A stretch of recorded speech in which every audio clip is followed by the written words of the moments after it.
Hi dears. അപ്പോൾ അതാ school വിട്ട് വന്ന അർമാദിപ്പാണ്, വീക്കെൻഡായി. അതിൻ്റെ അർമാദിപ്പാണ് നിങ്ങളിപ്പോൾ ഈ കണ്ടത്. എന്താ നേരെ വന്ന് സോഫയിലേക്ക് ബാഗെല്ലാം വെക്കും. കാരണം ട്യൂഷന് പോകാനുള്ളതാണ്. ഫുഡെല്ലാം കഴിച്ച് കഴിഞ്ഞിട്ട് ലഞ്ച് ബാഗെല്ലാം കൊണ്ടുവന്ന് കിച്ചണിൽ വെച്ച് തരും. അത് കഴിഞ്ഞ് മുകളിലോട്ടേക്ക് പോയി ഡ്രസ്സെല്ലാം മാറി തന്നെയാണ് കേട്ടോ എല്ലാം ചെയ്യുന്നവർ. കുളിക്കുന്നതെല്ലാം തന്നെയാണ്. കുളിച്ച് റെഡിയായി താഴോട്ട് ഇറങ്ങി വരും കഴിക്കാനായിട്ട്. അപ്പോൾ ആ സമയം കൊണ്ട് ഞാൻ അവർക്കുള്ള ഫുഡെല്ലാം റെഡിയാക്കി വെച്ചിട്ടുണ്ടായിരുന്നു. ഇന്ന് പഴംപൊരിയും സ്വീറ്റ് പൊട്ടറ്റോ ആണ് ഉണ്ടാക്കിയത്. കാരണം പഴംപൊരി ആദ്യത്തെ ഫേവറേറ്റ് ആണ്, സ്വീറ്റ് പൊട്ടറ്റോ അമ്മൂൻ്റെ ഫേവറേറ്റ് ആണ്. അപ്പോൾ അവർ വരുന്ന സമയം കൊണ്ട് ഞാൻ അതിൻ്റെ ഇടയിൽ കൂടെ ഒന്ന് കൈയിട്ട് വരാൻ വന്നതാണ് കേട്ടോ. ഇതെന്താണെന്ന് അറിയുമ്പോൾ ഈ കഴിക്കുന്നത് എൻ്റെ ഫേവറേറ്റ് ആണ്. ആർക്കൊക്കെ ഇഷ്ടമുണ്ടെന്ന് പറയണേ. ഇത് പഴംപൊരി പൊരിച്ച മാവ് ബാക്കി വന്നത് ഫ്രൈ ചെയ്തതാണ്. ഹെൽത്തി ഒന്നും അല്ല, പക്ഷേ എനിക്ക് ഭയങ്കര ഇഷ്ടമാണ്. അപ്പോഴത്തേക്ക് അവർ വന്നു, കുളിയെല്ലാം കഴിഞ്ഞ് വന്നു. ഇനി വന്ന് രണ്ടുപേരും കൂടെ ഇരുന്ന് ഇനി അവിടെ ഒരു മേളമാണ്. ഫുഡ് കഴിക്കുന്നതും കളി ചിരി ബഹളം എല്ലാം ഉണ്ട്. അതിനിടയിൽ കൂടെ അടിയും ബഹളം ഒക്കെ ഉണ്ട് കേട്ടോ. അങ്ങനെ ഒരാളുടെ വായിൽ വെച്ച് കൊടുക്കുന്നു. ഒന്നും പറയണ്ട.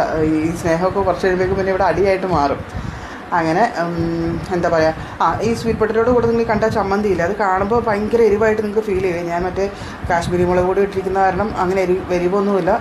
സവാളയും മുളക് പൊടിയും ഉപ്പും വെളിച്ചെണ്ണയും കൂടെ മാത്രമേ ഉള്ളൂ കേട്ടോ. ഭയങ്കര ടേസ്റ്റാണ് ഇതിൻ്റെ കൂടെ. സ്വീറ്റ് പൊട്ടറ്റോയുടെ ഭയങ്കര കോമ്പിനേഷനാണ് കേട്ടോ. പ്രത്യേക ടേസ്റ്റ്. എനിക്കത് പറഞ്ഞറിയിക്കാൻ വേണ്ടി നിങ്ങളെല്ലാവരും ഒന്ന് ട്രൈ ചെയ്ത് നോക്കണം കേട്ടോ. ഇനി കുറച്ച് നേരം നിങ്ങൾ എൻ്റെ അർമാദിപ്പ് കാണും. ഇത് അമ്മുണ്ട് ബാക്കിൽ. രക്ഷയിലുണ്ട്. ഞാനിത് ഭയങ്കര എക്സാജറേറ്റ് ചെയ്ത് കാണിക്കുന്നതല്ല. നിങ്ങളെല്ലാവരും ഒന്ന് ട്രൈ ചെയ്ത് പോകണം. ഈ ഒരു മധുരക്കിഴങ്ങിൻ്റെ മധുരമല്ല അത്, അതിൻ്റെ കൂടെ ഈ ഒരു എരിവും ഒരു നല്ല ചൂട് കോഫിയും കൂടെ ആണെങ്കിൽ സ്വർഗ്ഗം മാമ സ്വർഗ്ഗം. ഞാൻ പറഞ്ഞ് നിങ്ങളെ കൊതിപ്പിക്കുന്നില്ല. എല്ലാവരും ഒന്ന് ട്രൈ ചെയ്ത് നോക്കിയോ. ഇപ്പം കാണിച്ചത് പോരാഞ്ഞിട്ട് വീണ്ടും എനിക്ക് അഹങ്കാരം വന്നിട്ട് നിങ്ങളൊന്നും കൂടെ കൊതിപ്പിക്കാൻ വേണ്ടി വന്നതാണ് കേട്ടോ.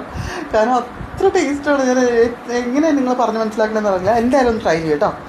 അവരിപ്പോൾ ഫുഡൊക്കെ കഴിച്ച് ട്യൂഷന് പോകാൻ ഇറങ്ങി. തൊട്ട് ഫ്രണ്ടിൽ തന്നെയാണ് ട്യൂഷൻ ക്ലാസ് കേട്ടോ. അപ്പോൾ ഇത്രേ ഉള്ളൂ ഗൈസ്. ഇതിപ്പോൾ എൻ്റെ ഫ്രണ്ട്സ് എല്ലാവരും മക്കളെ കാണിച്ചിട്ട് വീഡിയോ ചെയ്യാൻ പറഞ്ഞുകൊണ്ട് ചുമ്മാ ഒരു ട്രയൽ വീഡിയോ പോലെ എടുത്തതാണ്. Thanks for watching.